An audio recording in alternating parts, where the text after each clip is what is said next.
السلام علیکم ورحمۃ اللہ وبرکاتہ۔ بسم اللہ الرحمن الرحیم۔ امام بخاری رحمہ اللہ کے والد حضرت مولانا اسماعیل صاحب رحمہ اللہ اکابر محدثین میں سے ہیں۔ کنیت ابو الحسن ہے۔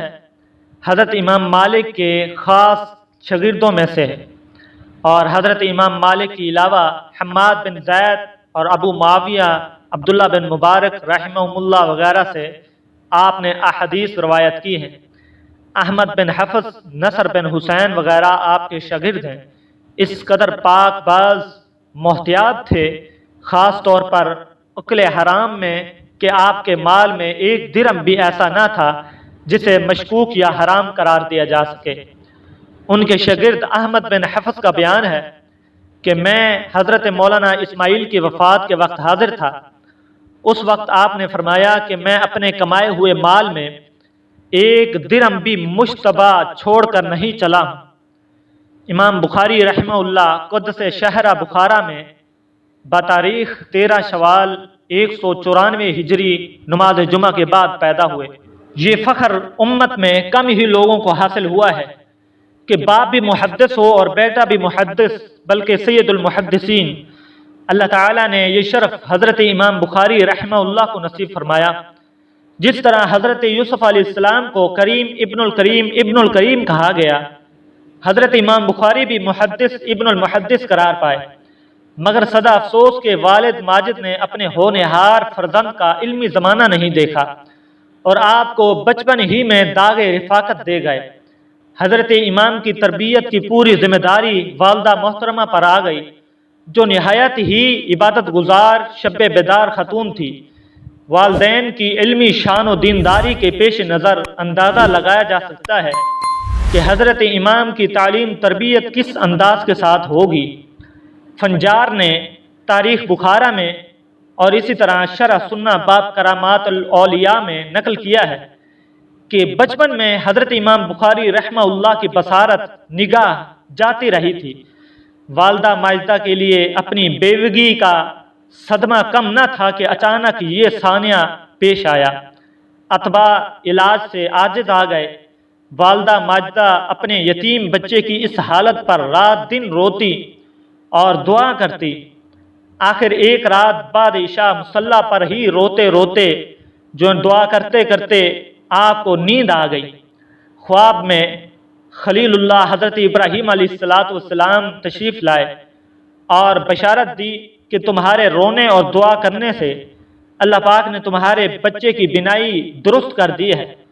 صبح ہوئی تو فی الواقع آپ کی آنکھیں درست تھیں۔ بعد میں اللہ پاک نے آپ کو اس قدر روشنی عطا فرمائی کہ تاریخ کبیر کا پورا مسودہ آپ نے چاندنی راتوں میں تحریر فرمایا۔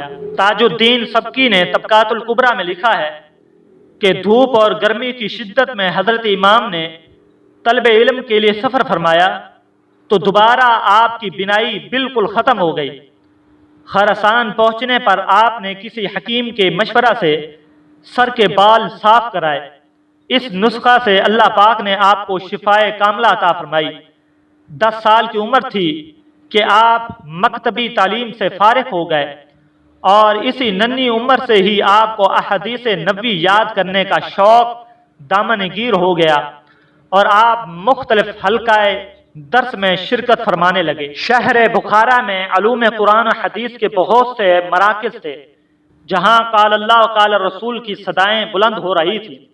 حضرت امام ان مراکز سے استفادہ فرمانے لگے۔ ایک دن محدث بخارا حضرت امام داخلی رحمہ اللہ کے حلقہ درس میں شریک تھے کہ امام داخلی نے ایک حدیث کی سند بیان کرتے وقت سفیان عن ابی الزبیر عن ابراہیم فرما دیا۔ امام بخاری رحمہ اللہ بولے کہ حضرت یہ سند اس طرح نہیں ہے، کیونکہ ابو زبیر نے ابراہیم سے روایت نہیں کی۔ ایک نو عمر شاگرد کی اس گرفت سے محدث بخارا چونک پڑا اور ناراضگی کے لہجے میں آپ سے مخاطب ہوئے۔ آپ نے استاد محترم کا پورا ادب ملحوظ رکھتے ہوئے بڑی ہی آہستگی سے فرمایا کہ اگر آپ کے پاس اصل کتاب ہو تو اس کی طرف مراجعت فرما لیجئے۔ علامہ نے گھر جا کر اصل کتاب کو ملاحظہ فرمایا تو امام بخاری کی گرفت کو تسلیم فرما لیا، اور واپسی پر مصنف مزاج استاد نے اس سند کی تصحیح کے بارے میں آپ سے سوال کیا۔ امام بخاری نے برجستہ جواب دیا کہ صحیح سند یوں ہے، اس وقت حضرت امام کی عمر صرف 11 سال کی تھی۔ انہی ایام میں آپ نے بخارا کے 18 محدثین سے فیوض حاصل کرتے ہوئے بیشتر ذخیرہ احادیث محفوظ فرما لیا تھا۔ امام وکیع اور امام عبداللہ بن مبارک رحمہ اللہ کی کتابیں آپ کو زبانی یاد تھی۔ علامہ داخلی کے ساتھ واقعہ مذکورہ سے بخارا کے ہر علمی مراکز میں آپ کا چرچا ہونے لگا۔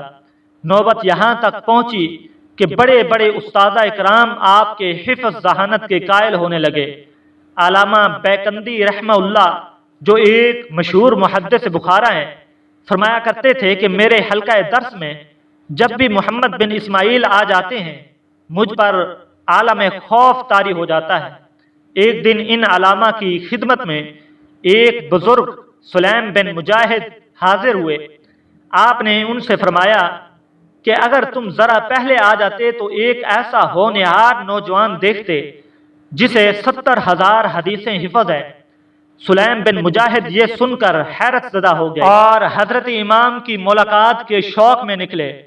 ملاقات ہوئی تو حضرت امام بخاری رحمہ اللہ نے اسے فرمایا کہ نہ صرف 70,000 حدیثیں بلکہ ان سے بھی زائد احادیث مجھے یاد ہیں، بلکہ سلسلہ سند و حالات رجال سے جیسا بھی سوال کریں گے جواب دوں گا، حتیٰ کہ اقوال صحابہ تابعین کے بارے میں بھی میں بتلا سکتا ہوں۔ عباسی حکومت کا پایا تخت بغداد کبھی دنیائے اسلام کا مرکز اور اسلامی علوم و فنون کا خزانہ رہ چکا ہے۔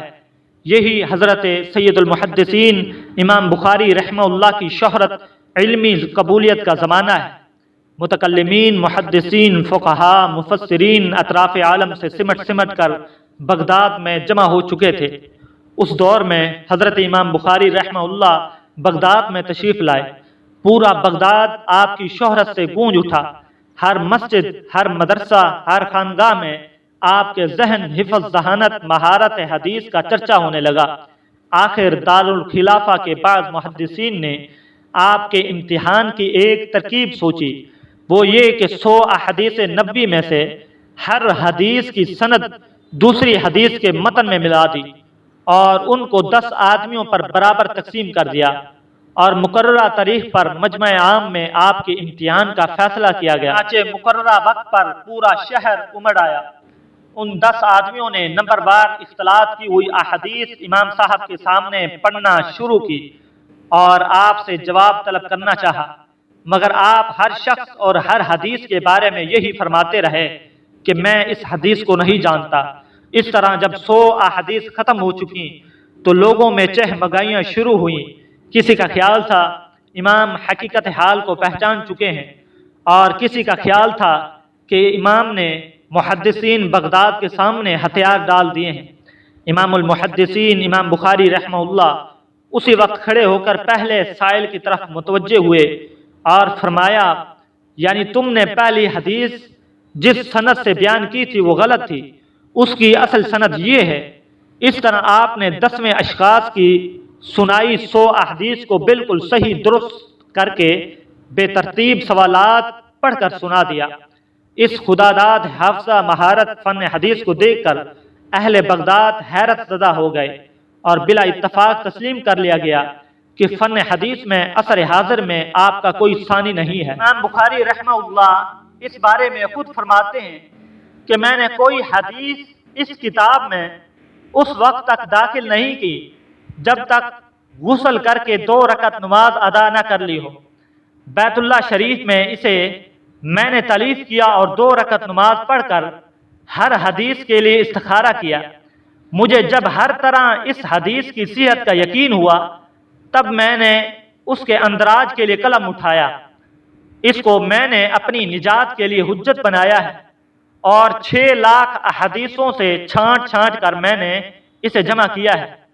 علامہ ابن عدی اپنی شیوخ کی ایک جماعت سے ناقل ہے کہ امام بخاری الجامع صحیح کے تمام تراجم ابواب کو حجرہ نبوی اور منبر کے درمیان بیٹھ کر اور ہر ترجمۃ الباب کو 2 رکعت نماز پڑھ کر اور استخارہ کر کے کامل اطمینان قلب حاصل ہونے پر صاف کرتے۔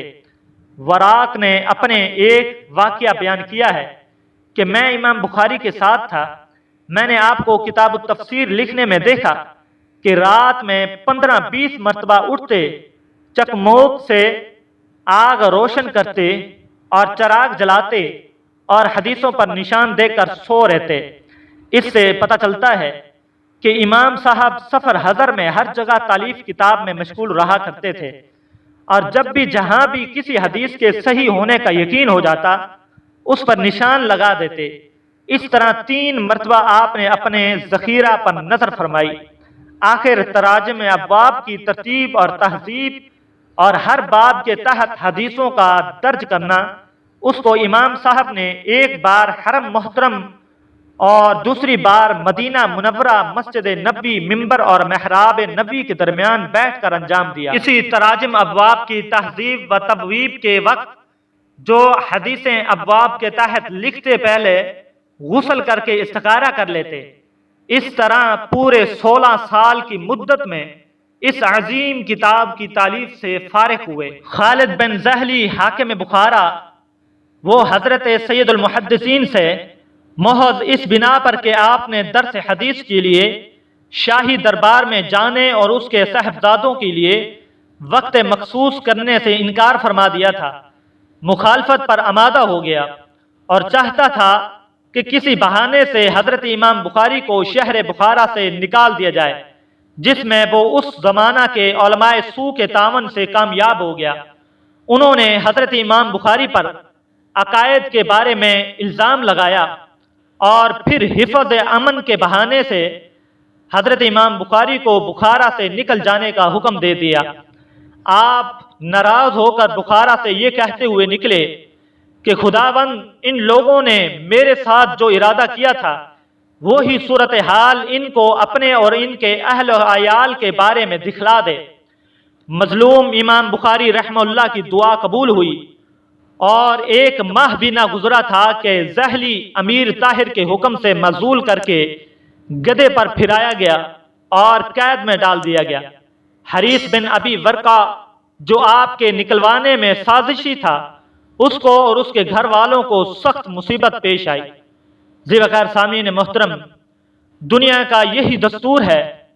ایک دن وہ تھا کہ جب حضرت امام بخاری رحمہ اللہ اپنے علمی اسفار سے بخارا واپس لوٹے تو شہر سے 3 میل کے فاصلے پر ان کے لیے ڈیرے لگائے گئے اور پورا شہر ان کے استقبال کے لیے امڑ آیا اور ان پر روپے اور اشرفیاں صدقہ کی گئیں۔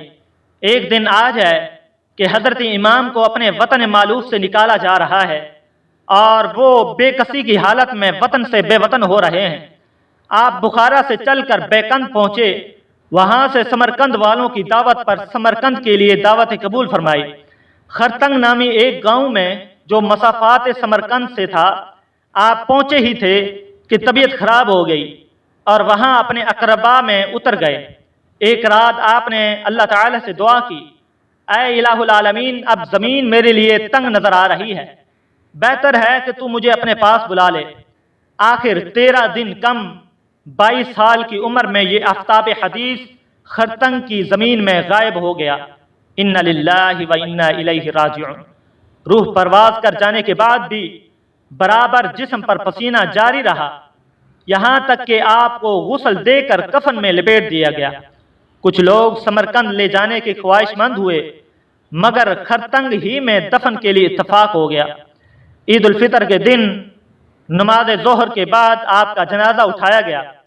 ایک خلق کثیر نے تدفین میں شرکت کی اور آج وہ احادیث رسول کریم صلی اللہ علیہ وسلم کا آفتاب عالمتاب، دنیا اسلام کا محسن اعظم خاک میں چھپ گیا اور دنیا میں تاریکی ہو گئی۔ خطیب عبد الواحد بن آدم کہتے ہیں کہ میں نے نبی کریم صلی اللہ علیہ وسلم کو خواب میں چند اصحاب کرام کے ساتھ کسی کا منتظر دیکھا۔ سلام کے بعد عرض کیا، حضور کس کا انتظار فرما رہے ہیں؟ ارشاد ہوا کہ میں آج محمد بن اسماعیل بخاری کے انتظار میں کھڑا ہوا ہوں۔ بعد میں جب حضرت امام کے انتقال کی خبر پہنچی تو میں نے خواب کے وقت کے بارے میں سوچا امام کے انتقال کا ٹھیک وہی وقت تھا آپ کی وفات حسرت آیات پر دنیائے اسلام میں ایک تہلکہ برپا ہو گیا۔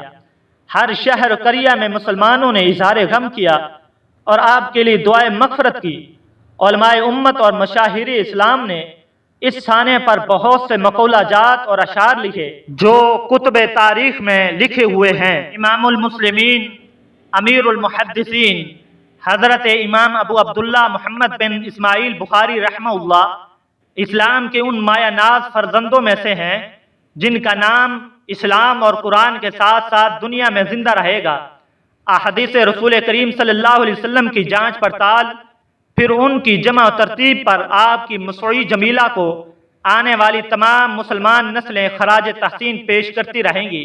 آپ کا ظہور عین اس قرآنی پیش گوئی کے مطابق ہوا جو اللہ تعالیٰ نے سورۃ الجمعہ میں فرمائی تھی، یعنی زمانہ رسالت کے بعد کچھ اور لوگ بھی وجود میں آئیں گے جو علوم کتاب و حکمت کے حامل ہوں گے۔